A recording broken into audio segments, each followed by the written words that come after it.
Hello everybody and good morning. Welcome to the MLM Lunchtime Leadership Show. So we're going over a new book, starting to go over a new book today, Good Leaders Ask Great Questions by John Maxwell. So before we jump into that first chapter, we're going to go ahead and invite some people onto here. That's just Jeff. He had an appointment that was running a little bit behind. He will be here in just a moment.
There we go. I think we got it. Hello.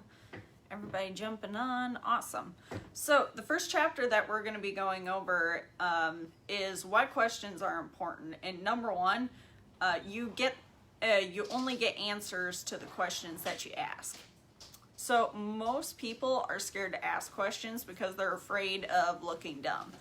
And the problem with that is a lot of times you need to ask the dumb questions just so that way you can get answers that you need to know. And there's really not a dumb question that you need to ask in business. If you don't know, you don't know. It's better to look uninformed than it is to be uninformed. So it's better to ask the question rather than just leaving it at that, because it's just going to create more issues than you are solving any, which is why you need to ask the question.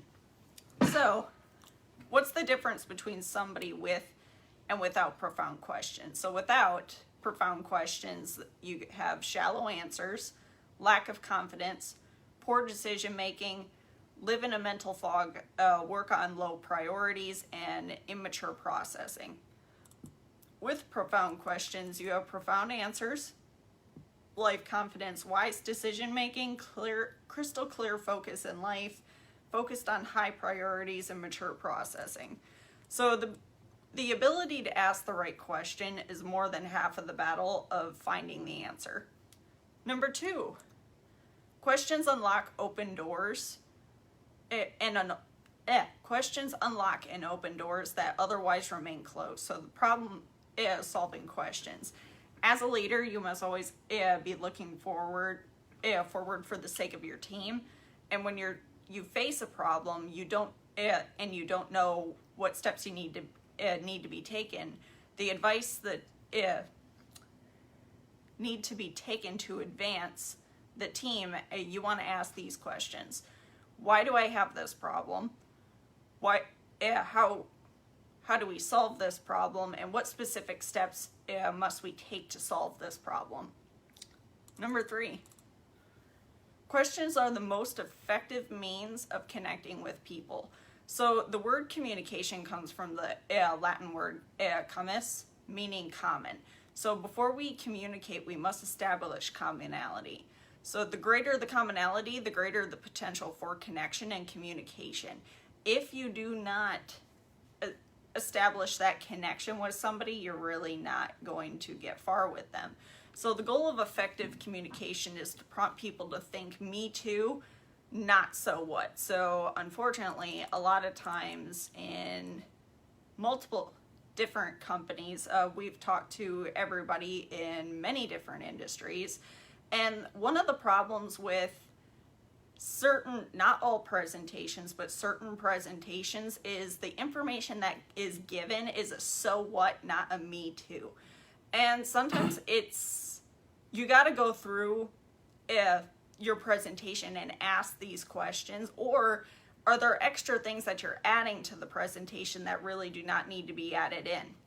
So when you're going through, we've had people say they're like, well, I'm just really not getting a whole lot of people jumping on board. Like, why is that? A lot of times what we'll do, we'll have them give us the presentation. Like, even on our team, if somebody's struggling, we know they're either missing a step or they're adding something else. Just yesterday we were talking about somebody who was going through leads, and somebody on our team said, I think they might be saying too much.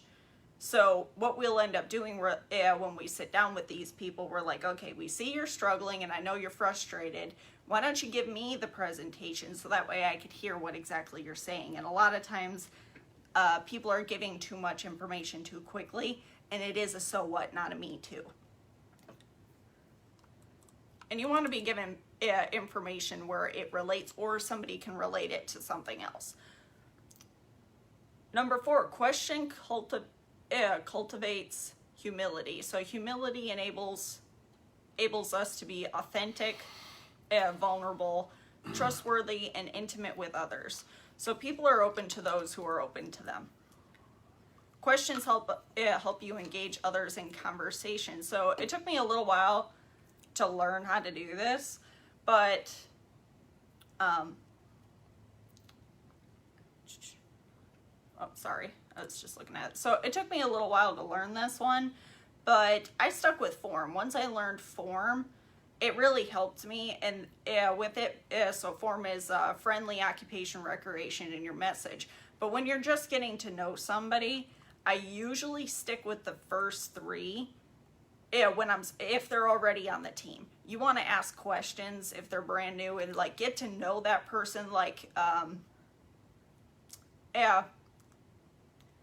why did you, so for like the occupation, you would ask like, what do you do?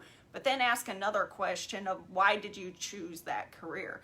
It's really neat to see how certain people get into certain industries, and sometimes there's a story behind it. But by keep asking more detailed questions, you're creating a relationship with that person and spending more, if you're focused completely on them. Now, don't stare at them when you're talking to them like a serial killer. You need to blink every once in a while, like move around. We're not like on the Twilight series. If you've watched that, I was forced to watch that one, by the way. But anywho, you want to be asking detailed questions to people, not too detailed where it seems creepy, because I have had people do that where they'll ask me a lot of questions and I'm like, oh, that's a weird question to be asking me. Like, we just met each other, and also you're staring at me and you're not blinking. You're kind of freaking me out just a little bit. So you want to make sure that you're making people comfortable and really read that other person. And it's just getting to know people, and it's normal questions. So and the more you do it, the more you're going to be able to, it's going to be easier to do. And when I first started learning this, like the 3-foot rule, a lot of companies talk about this. Sticking with form helps, and then going into more detailed conversations. I had laid out exactly what questions that I ask people a majority of the time, and then just being able to come up with different questions on the right off the bat. Number 6, questions allow us to build better ideas. So questions to ask during a learning lesson. What is the greatest lesson you have learned? By asking this question, you're seeking wisdom. What are you learning now? So this question allows me to benefit from their passion. How has failure shaped your life? This question gives insight into their attitude. What do you know, and who should I know? So this allows me to engage in their network. And what have you read that I should read? This is a direct question for personal growth. And what have you done that I should do? This helps me seek new experiences, and how can I add value to you? And this shows my gratitude and desire to add value to them. So this is some of the questions that John Maxwell likes to ask when he's sitting down with his people. So the key to sharing thinking is asking the right people the right questions. And the major stimulant to creative thinking is focused questions. So who do you need to invite to your table? You need to be picky about who you're spending time with and sharing ideas with. Because when you're building a team and you're working with a bunch of new people, you need to have your own group of people who are also building, and also that group of people who are much further ahead of you. Because those questions that are going to be asked are going to be much different than the questions that questions that somebody is asking brand new. So the leader really needs to be in a separate group when it's the thinking group, because otherwise that leader is not going to grow. But when that leader learns those skills, then he's able to go back and teach everybody here. But there's different levels of learning when you're trying to build a team, and you need to figure out where exactly you're at on that chart, and then you need to get with that select group of people of like, okay, this is who I need to learn from. Number 7, questions give us a different perspective. So too often as leaders, we're fixated on our own point of view and spend our time trying to convince others of our opinion instead of trying to find out theirs.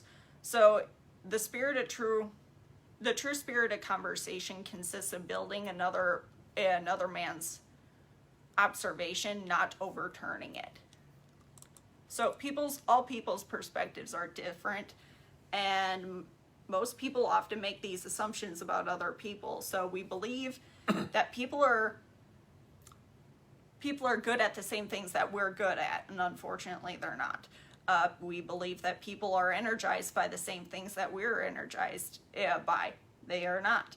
And we also believe that people see the big picture the same way we do. And again, unfortunately, they do not. Everybody has had different experiences and looks at things very differently. And they're not always going to look at things the same way that you're going to. This is why we always encourage learning the personality profiling, the DISC personality. You could go get that book at Half Price Books, Amazon, whichever one. But that's why we highly encourage that, because by learning those personality types, we could actually figure out, like, okay, how are a majority of these people going to look at this based on personality? And that makes it so much easier to figure out what you need to do. So, number 8, questions challenge mindsets and get you out of the rut. So we all have the point where we get stuck in the rut and can't seem to really get out when we just become stagnant. Asking questions is a good way of preventing mental laziness, and it moves you forward. And sometimes if you change your environment, that somehow gets you out of the rut, because when you change, what's the best way to put this? If you spend too much time doing the same thing every single day, you're not going to create new ideas. If you get up in the morning, go to work, sit in your office, come home, feed the kids, go to the gym, go to bed, you're done. If you do the same thing every day, you're not stirring up any creativity. And the best way to stir up creativity is to go to a convention or a conference. We did this right before lockdown, and we went to the 10X conference. And it was awesome. And there was a ton of different speakers there. But the best thing that I think we got out of the whole event is that it stirred up a bunch of different ideas, because we got to hear a bunch of different success stories. There were speakers talking about the steps that you need to take if you're trying to move forward. And it was crazy seeing all the different people, like all the different people, all the different backgrounds. Everybody kind of said the same thing, just in a different way. But the cool thing about getting out of our environment is that it stirred up the new ideas, and it even answered a couple of questions that we were already asking and just didn't know the answer to.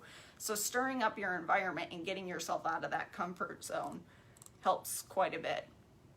So quality questions create a quality life, and successful people ask better questions, and as a result, they get better answers. So good questions inform, and great questions transform. So with that, that is what I got out of this chapter. Jeff, what did you get out of this chapter?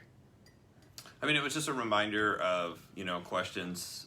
There's, in the book, How to Win Friends and Influence People, it says it's better to be interested than interesting, meaning, you're spending most of the time asking questions about the other person, and that's the way to build relationships. I didn't know that growing up, so I tend to, if I forget what I'm doing, I will tend to be talking about what's going on rather than asking questions about what's going on, getting other people's perception of what's happening, what they like, what's going on.